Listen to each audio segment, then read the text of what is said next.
Welcome to Her Money Revolution. I'm your host, Angela Brooks, your guide on this journey to becoming a wealthy woman. As a certified financial planner, owner, and advisor at Family Capital Management, I'm on a mission to simplify the conversation around investing and to help women generate more wealth by making their money work for them. Join me as we navigate powerful financial planning strategies to help you achieve your personal and professional goals. This podcast is your go-to destination for no fluff, easy to implement financial and investing advice. If you are ready to achieve audacious financial goals, dream beyond boundaries, and generate massive wealth for you and your family, this podcast is for you. Grab a notebook. Let's get started.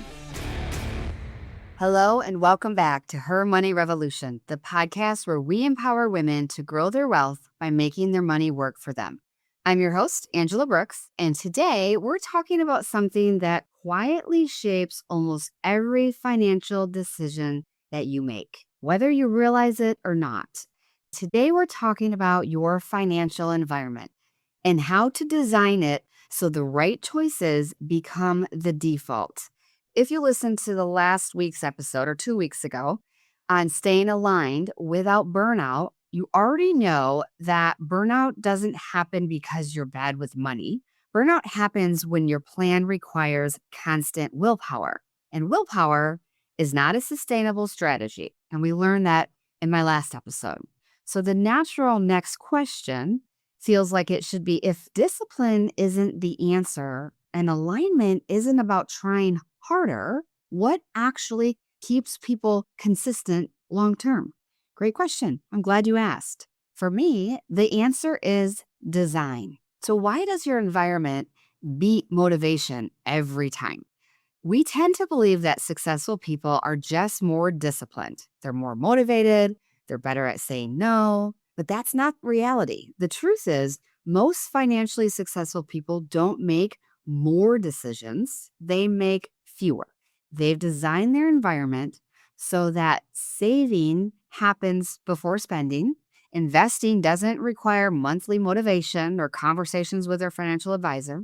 They've designed their environment so that progress continues even during busy, emotional, or exhausting seasons. Motivation is unpredictable. Life is unpredictable, but systems can be steady. And this is where so many women get stuck. They have good intentions. They know what they should be doing, but their environment makes it easy to drift away from those good intentions. Their environment makes it easy to have that guilt of, I should be doing something, and hard to stay aligned, right? So instead of asking, why can't I stay consistent? I just don't have enough discipline. A better question for you is, what around me is making this harder than it needs to be? And this is something that, let's just take a little bit deeper here. Your financial environment is already working. You already have a financial environment, whether you've designed it or not. Same thing with like making choices. Whether you make a choice or not, you're making a choice, right? It's already happening. Life doesn't go on pause for you to decide. Your financial environment is the same way. It's happening, whether you ignore it, whether you're intentional with it, whether you've designed it or everything else around you is designing it. So if it's already working, if it's already there, I just want to make sure that it's always working for you and not against you. So like I said, maybe you don't realize it, but you already have a financial environment. So it includes, how your accounts are structured, where your money flows automatically, how easy it is to spend versus save, how often you're forced to decide. And if spending is effortless, but saving feels hard, that's not a character flaw. That's a design issue. So today, I want to help you audit. I want to help you simplify and intentionally design an environment that supports the life that you're building, the life that you're designing. It's not going to be perfect, but it's going to be sustainable. So here's the first step. Let's start here. Number 1, audit where decisions are draining you. Burnout doesn't usually come from one big mistake. It comes from too many small decisions that you have to be forced to make day after day after day, or hour after hour, possibly. There's times I come home from work and my husband and I like, hey, what do you want to do for dinner? And we both look at each other like, I don't care. I don't want to make one more decision, right? Like, look at our kids like, hey, Nico, can you make dinner tonight? But the same things with your finances, right? It's draining to have to make so many decisions over and over and over again. So ask yourself, where am I deciding the same thing over and over? Where do I feel resistance or guilt around money? What financial tasks do I keep avoiding? Some examples could be, manually moving money every month. I've even talked to people that they're on a weekly basis. They get paid weekly. There's a whole different episode for that, thinking about money on a weekly basis versus monthly versus quarterly. And it kind of tells you everything you need to know about where you are financially. But anyway, another example of this would be to having to redeciding how much to save every month, wondering if you can spend money on something, and then constantly checking balances, not to be informed, but because you're anxious. You're checking them out of fear or anxiety. Every repeated decision costs energy. And when your energy is low, emotionally, mentally, physically, those choices get heavier, right? So like choosing what to have for dinner, that is a really easy decision, or it should be, right? But it feels overwhelming because you have so many choices to make. Your energy is low. So the goal of design is to remove unnecessary decisions, not add more rules. An action step that I have for you this week is take 10 minutes this week and write down the 3 money decisions that you make most often. And then ask yourself one simple question. How can I turn this decision into a system?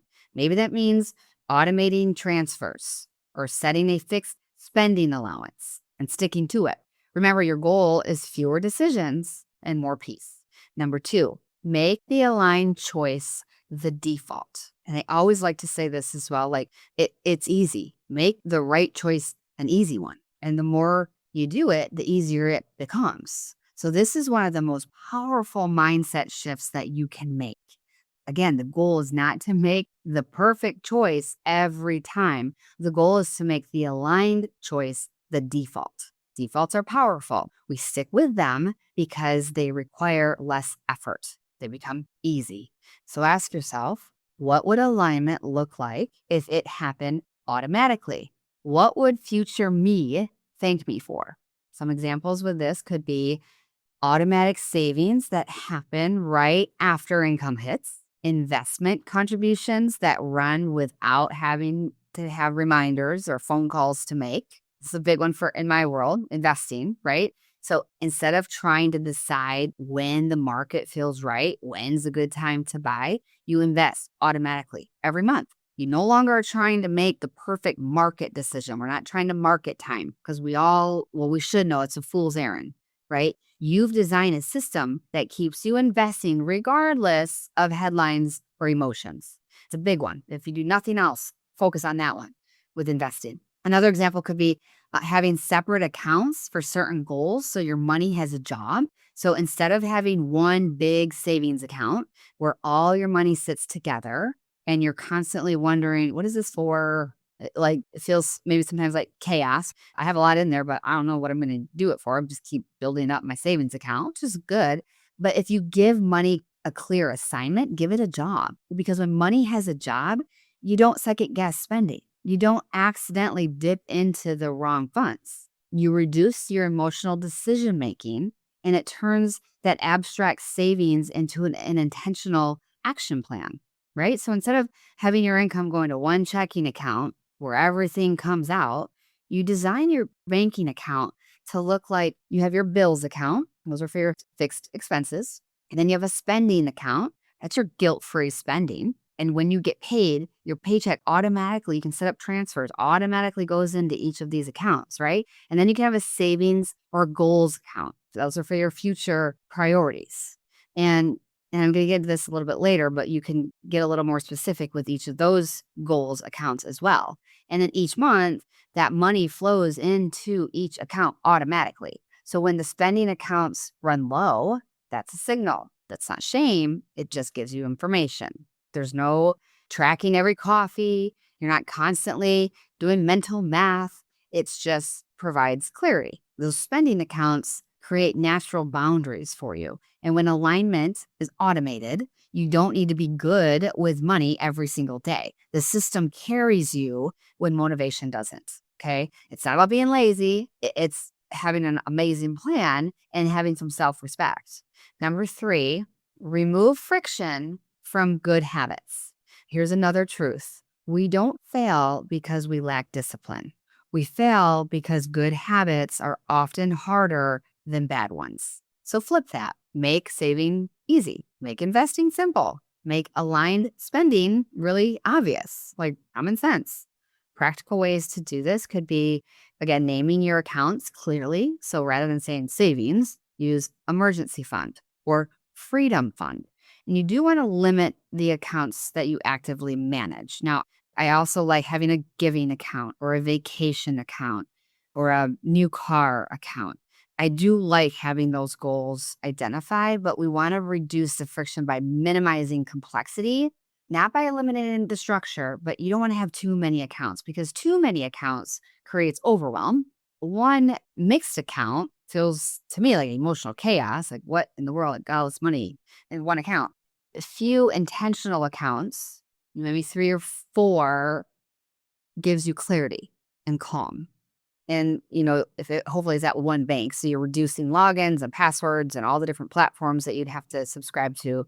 But you don't want to create too much complexity. You want to have clarity. The easier something is to do, the more likely you are to do it, even on your hard days. So make this easy. Number 4, use guardrails instead of a budget. And I don't even love that word budget. It's a spending plan. So this is a big one. When you think about traditional budgets, if you will, they often feel restrictive because they require constant monitoring. And for a lot of people, again, that word budget carries an emotional baggage. You hear budget, we often think, oh my gosh, that's so restricting, or it's controlling. If you feel guilt, or I messed up, my budget sucks. It could sound like I have to stick to my budget, or I can't spend money on that because it's out of my budget, or I blew it this month. I went way over my budget. A budget often feels like something that's done to you, right? Not something that you designed for yourself. And when money feels controlling, people naturally resist it. We avoid it, or they follow it perfectly until they burn out, right? That's not a discipline issue. That's a relationship issue. So that's one terminology that we can shift because it's exhausting. It's exhausting to have to feel that guilt and control of I've messed up with my budget. So instead, think in terms of guardrails or your values spending plan. Because if we focus on guardrails, guardrails don't tell you exactly what to do. They keep you from drifting too far off course. So some examples: a spending account with a fixed monthly transfer, a savings floor that you don't dip below, a pause rule for larger purchases. There's checks and balances there. Like, hey, I'm not going to spend what, if you're married, spouse, hey, what's your limit there that you pause? If it's $50 or less, sure. If it's more than 50, there's a conversation that has to happen before you make that purchase. And again, values-based spending filter instead of categories. Instead of saying my budget won't let me, my value spending isn't aligned with that purchase, so I'm choosing not to. Guardrails protect alignment without micromanaging your life. And most importantly, they leave room for joy. That's the biggest thing for me, right? I don't want to feel controlled and restricted. I want joy. I want to laugh, smile, and have fun when I'm thinking about finances and money. Number 5, build in flexibility for real life. This is where design becomes compassionate. Your energy will change. Your priorities will shift. Your capacity will fluctuate. We need to plan for that. We need to be comfortable with that flexibility. Alignment doesn't mean staying the same. It means adapting without shame, adjusting, pivoting when life happens. This is why regular check-ins matter, not to judge, but to adjust.